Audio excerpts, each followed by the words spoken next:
10 حاجات لو عملتهم بالموبايل بتاعك هتبقى مصور فيديو محترف وهتطلع فيديوهات تحفه. اول حاجه، ما تستخدمش ابدا الابلكيشن بتاع الكاميرا اللي موجود في الموبايل ايا كان نوع الموبايل بتاعك ايه. هتنزل ابلكيشن اسمه بلاك ماجيك كام، ده هتلاقيه على الجوجل بلاي وعلى الاب ستور. ميزه الابلكيشن ده ان هو هيديك كنترول على كل حاجه في الفيديو. تاني حاجه ان هو مجاني، وانا كبكري احب المجاني جدا. الابلكيشن ده اللي عاملاه شركه بلاك ماجيك ديزاين، اللي هي عامله الدافينجي ريزولف، واللي هي بتعمل كاميرات وبتعمل شغل اصلا ده تخصصهم، يعني ده شغلهم الرئيسي. اول ما هتفتح الابلكيشن هتشوف كنترولز كتير قوي هنفهمها مع بعض واحده واحده. كل حاجه من ال10 حاجات هقول لك الخلاصه وبعدين هشرحها باستفاضه. اللي عايز ياخد الخلاصه ياخد الخلاصه، اللي عايز يسمع الاستفاضه هنعمل الاستفاضه. اول حاجه هنشوفها على جنب هي حاجه اسمها اللينس بتاعتك. اعتمد على اللينس الرئيسيه بتاعه الموبايل، حتى لو في وايد انجل ما تستخدمش الوايد انجل، اعتمد على اللينس الرئيسيه بتاعه الموبايل اللي هي في الغالب هتبقى في رينج 26 ملم. اول حاجه محتاجين نبص عليها هي حاجه اسمها الفريمز بير سكند.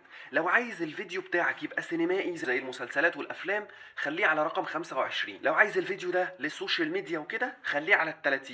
لو انت عايز الفيديو ده بقى يبقى تصوير بطيء وكأن في حركه كده وحد ماشي بالبطيء ونار بتطلع وراه والحاجات دي، خليه على 60. وبعد كده هنبطئه في البرنامج اللي بنعمل بيه اديتنج للفيديوهات، هنبطئه ل30. انا بحب اصور، بما اننا هنصور هنا لليوتيوب هصور على 30 فريمز بير سكند. لو عايز تفهم ايه الفريمز بير سكند، هو عدد اللقطات اللي التليفون خدها في الثانيه الواحده. لان انت تليفونك ما بيصورش فيديو، هو تليفونك بيصور صور كتير ورا بعضها، لما بتتحط ورا بعضها بتطلع لك الفيديو. العين بتشوف 25 فريم في الثانيه، فعشان كده بيديك احساس ان هو رياليستيك طبيعي. لو انت عايز تعمل فيديو للسوشيال ميديا فانت محتاج الفيديو يبقى سريع شويه، فده هيديك 30 فريم في الثانيه. تاني حاجه انت محتاج تركز فيها هي الايزو، عباره عن لمبه ديجيتال جوه الكاميرا بتاعه الموبايل نفسها.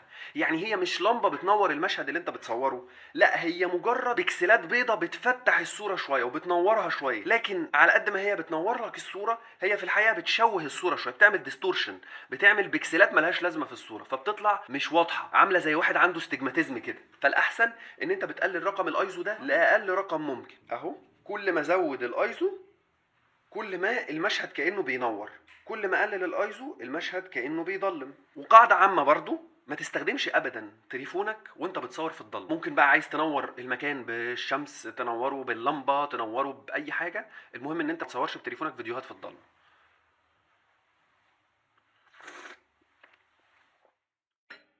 تالت حاجه هي الوايت بالانس. يعني ايه الوايت بالانس؟ من الاخر الخلاصه زي ما قلنا، لو انت بره هتجيب الوايت بالانس ده على 3200، فلما بيزرق الصوره لو انت في الشمس هتلاقي ان الصوره دي بقت متعادله، بقت مظبوطه، الابيض بتاعها بقى ابيض واضح. لو انت بقى زودت الرقم الكلفن ده تحت هو بيصفر الصوره، فلو انت الضوء عندك ازرق هو بيعادل الصوره شويه. فعشان كده بقول لك قاعده رئيسيه، لو انت جوه الشقه جوه ايا كان المكان هتخليك حوالين ال 5200 كلفن، لو انت بره هتخليك في رينج كل ما تنزل تحت خليك حوالين ال 3900 كلفن. الوايت بالانس ده هو شكل اللون الابيض اللي في الكادر لونه عامل ازاي. رابع حاجه هي حاجه اسمها الشوتر سبيد.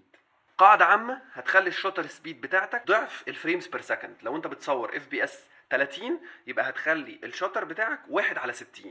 طب لو انا هخلي الاف بي اس بتاعي 25، قلنا عايزين نعمل الشكل الايه السينمائي ده، يبقى انت هتخلي الشوتر بتاعك 1/50. دي القاعده الرئيسيه. لو احنا هنفصل بقى ايه هو حوار الشطر ده، هو سرعه قفل العدسه بتاعه الكاميرا. طب احنا هنا ما عندناش عدسه حقيقيه، لكن هو الفكره ان هو بيلقط الفيديو، كل ما زاد الشطر كل ما كان بيلقط الحركه بشكل اسرع. يعني انت قدامك واحد بيجري مثلا في ماتش ولا حاجه وانت عايز تلقط الحركه وهو بيتحرك، هتلقطه لو انت معلي الشطر. اولا انت كده بتضلم الكادر زي ما احنا شايفين، لان انت العدسه بتقفل بسرعه فمفيش ضوء كتير بيدخل جواها، فانت كده بتضلم الايه الكادر. لكن لو عليت الشاتر بتبقى اللقطة فروزن.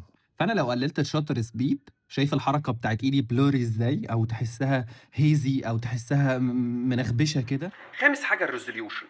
كل ما تصور الفيديو بريزوليوشن اعلى كل ما كان احسن، بس على الناحيه التانية طبعا المساحه بتبقى اكبر بكتير. ايه بقى تفصيله الريزوليوشن؟ هو عدد البكسلات اللي موجوده في الكادر بتاعك. الاتش دي هو 1920 على 1080. ال 4K عدد البكسلات اللي موجوده 3840 في 2160. انت مدرك الفرق؟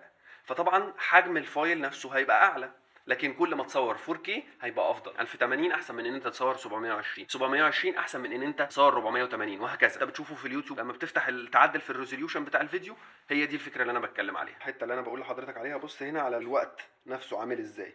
تعالى لو انا زودت ادي 20 دقيقه و40 ثانيه، لو انا زودت الفيديو من فوق من اتش دي ل 4K بص هيبقى المسموح ان انا اصوره كام؟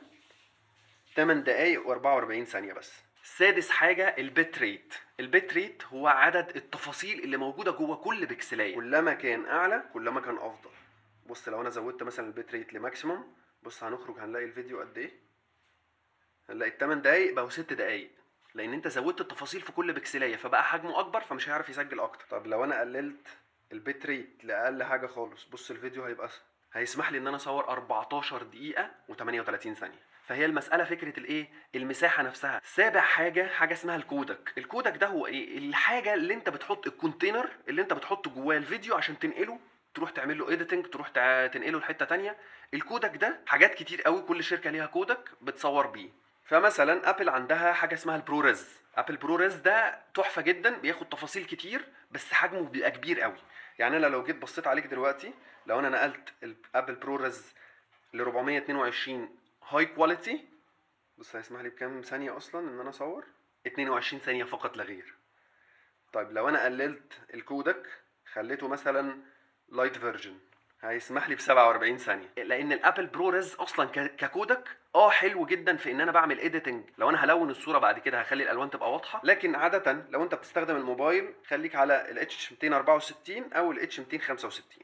دول كويسين جدا وهيدوك مساحه كويسه مش بطاله، وهيدوك فرصه ان انت مش هتعرف تلون الفيديو قوي، مش هتعرف تخليه بروفيشنال قوي، لكن هيديك كواليتي حلوه، هيخليك الصور حلوه. تامن حاجه هي حاجه اسمها اللوت او الكالر بروفايل. هو الشكل نفسه اللي انت زي بيسموها كده، تقدر تقول الفلاتر بتاعت الالوان اللي تبقى موجوده في الكادر بتاعك تبقى عامله ازاي. تاسع حاجه هو كومبوزيشن. قواعد كتير قوي ممكن تستخدمها، زي قاعدة الرول اوف ثيردز، قاعدة الليدنج لاينز، قاعدة السيمترية، حاجة اسمها الدبث اوف فيلد، حاجة اسمها فريم within a فريم، حاجة اسمها النيجاتيف سبيس، حاجة اسمها قاعدة ال 180 درجة، قاعدة اسمها 30 درجة، خط الحركة. في حاجات كتير قوي، في لقطات مختلفة، زاوية الكاميرا نفسها ممكن تبقى مختلفة، وهكذا. ممكن نبقى نتطرق لهذا الأمر لو انتوا عايزين نتكلم عليه باستفاضة أكتر. عاشر حاجه وهي الاخيره، ان انت تكسر كل القواعد دي وتعمل اللي انت عايزه وتفكر في الافكار اللي انت عايزها، ولكن ده ياتي لاحقا بعد ما تمشي على القواعد فتره وتستخدمها فتره. بعد كده هتعرف امتى تكسرها وامتى ما تكسرهاش.